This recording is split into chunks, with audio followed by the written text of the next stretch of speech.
What's going on, everybody? Mortem here, this time bringing you 5 essential tips for Greedfall. So these are in no particular order. They're all pretty useful in my opinion, but after about 60 or so hours in the game, I'm getting close to finishing up the 100% achievements, and I figured I would share some of the more useful tips and things that I have found with you guys. So, again, in no particular order, here we go. First off, crafting. So especially in normal mode, a lot of things can be trivialized by just crafting the best in-slot things for your armor and your weapon, because in some cases you can more than double your armor or add a significant amount, like 40% extra damage or something, to a weapon. So crafting is a huge thing. I've actually got a guide on basically how to do it and everything. I'm not going to go over it here again. But if you look in the links below, there is a guide to all of that stuff, but do not underestimate crafting. There's so much to it, and it's really useful.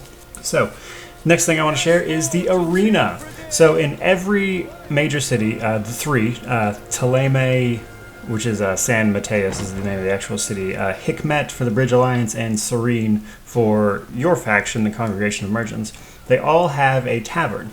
And in the basement of that tavern is an arena. It is the same arena in every single town. It's actually just an instance area, and that's where you access it from. But in this arena, you can, of course, do arena challenges. There are 5 rounds total, and after you complete a round, you can replay that round at any moment. And that's important because you can actually grind experience this way, because every monster you kill in the arena still grants experience. So this is an easy way to level up, especially towards the extreme mode, because then you can you literally just grind through mobs to level up. And while the game wraps up around level 35, which is basically just you doing all of the quests and everything, you can actually grind up into the 50s that I've found. I haven't actually found the level cap yet, but I've gotten to at least level 50, and like I said, the game wraps up around level 35, so it's pretty useful. Third is skill shrines. So skill shrines you will find out in the world, and I mean, they're pretty straightforward. They just straight up give you a skill point immediately as soon as you get them. There are 10 or 15, I don't have the exact count, but they're numerous enough to be useful. Only one of them seems to be locked behind any sort of skill wall, which is the science skill. You just need 1 in science to break down a wall, which you can get that in a variety of ways. You can get it from armor or having a friendly reputation with Afra, so it's not like you actually have to put any points in it to get it.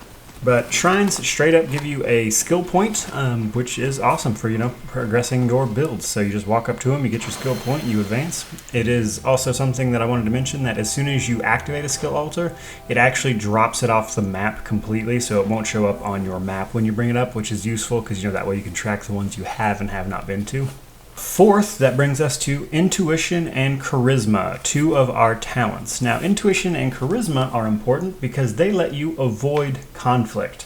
And avoiding conflict is actually the name of the game in this particular game, because that is what gets you the best outcome in most situations. It'll let you avoid fights, which is, obviously in and of itself pretty useful.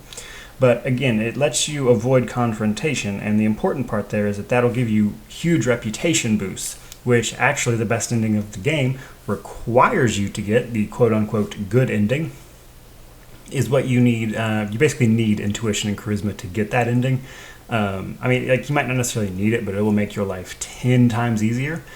Intuition actually also grants you some extra bonuses, such as seeing materials out in the world, and charisma also lowers merchant prices, which is nice.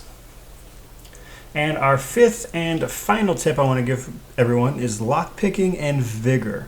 These are the second most important talents. Lockpicking, of course, lets you open locks. That one's pretty straightforward. Vigor does a couple things. 1, each level gives you progressively more out-of-combat health and magic regeneration. So by yourself, you have 0 until you get Vigor, as far as health regen goes, and then each point actually gives you more and more regen, which will save you from having to use your magic or healing potions to heal up. You can just do it right then and there. Out of combat, it'll just happen naturally. The other thing Vigor does is it lets you pass obstacles in the world. So level 1 Vigor will let you cross balance challenges, level 2 will let you jump across gaps, and level 3 will let you climb rock faces. So both of these are important because both of them combined is where you get some of the really cool chests and stuff that you need for the unique items. So unique items in Greedfall are actually most often just locked away in chests that you have to get to, and the combination of Vigor and lockpicking basically gives you access to all of them once you have both of them maxed out. And there you go. So you can combine that with the level grinding from the arena, get everything maxed out, and then as you're traveling the world, you can pick up all these unique items that you wouldn't otherwise be able to get to. So there you go, guys. 5 essential tips for Greedfall. I hope you enjoyed it. I hope you found it useful. If you did, I certainly hope you subscribe and stick around. I do have a couple more videos for Greedfall, like I said, linked down in the description below. I'm planning on probably 2 more videos for it after this before I move on completely to something else. So that's all I got for you guys. Have a great day.